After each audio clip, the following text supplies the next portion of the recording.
the intermediate pathways by which the virus can breach that barrier to humans. We spent decades trying to do that in Ebola. We spent years trying to do that with MERS and SARS.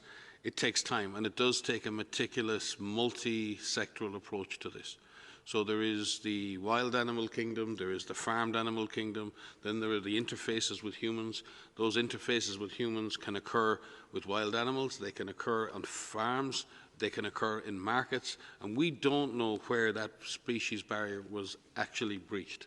And I think our colleagues in China and our scientific colleagues are equally anxious to find answers to that, because this is very important.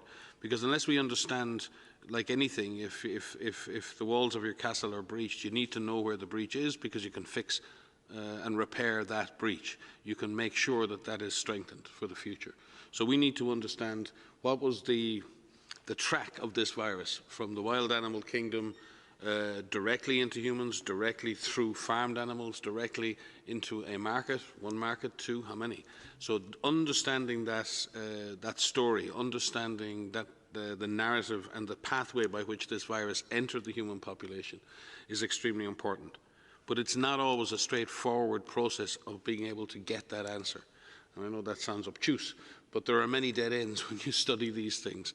And we've seen that, as I said, we've spent many years trying to look at the source for Ebola and the intermediate hosts, and we still, even in Ebola, have difficulties with the intermediate hosts. We understand that the primary host is in bats, but then there are many potential intermediate hosts that have been and Maria can speak to MERS and SARS and many other diseases for which she has a deep experience. I do think, though, and we will be working very closely, as we did in previous missions with Chinese colleagues. Number one, there is both the Ministry of Science and Technology, the Ministry of Health will be involved in this, and we look forward to a deep engagement with them, with the scientific community in China. First of all, to set out what the approach will be, what investigations need to be carried out, where do these investigations need to be carried out, what data should be collected, and what data is already available, because very often in these situations some of the data is there already. You need to look at that data, what's available, then you need to decide, is that enough data to make a determination, both epidemiologic data, laboratory data, animal data, and then you decide, based on that data, whether further investigations are needed and where those investigations are needed.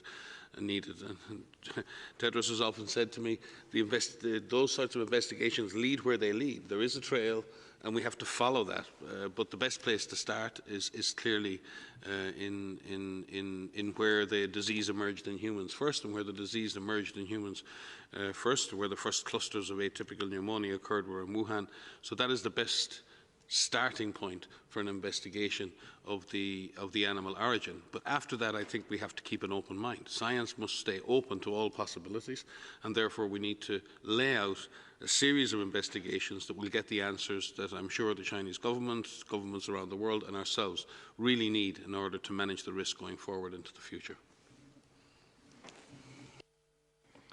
Thank you, Mike. And by the way, when we say a team is going for the preparations to China, it doesn't mean that China has not been researching on this. It doesn't mean that we will be starting from scratch, because there is capacity actually in China to do research. So as Mike said, we will pick up from what's already done, and the planning of this team that's going to be going for the planning with its counterparts will of course consider what has been done so far. So we shouldn't consider as if there was no movement or no activity until now. Thank you.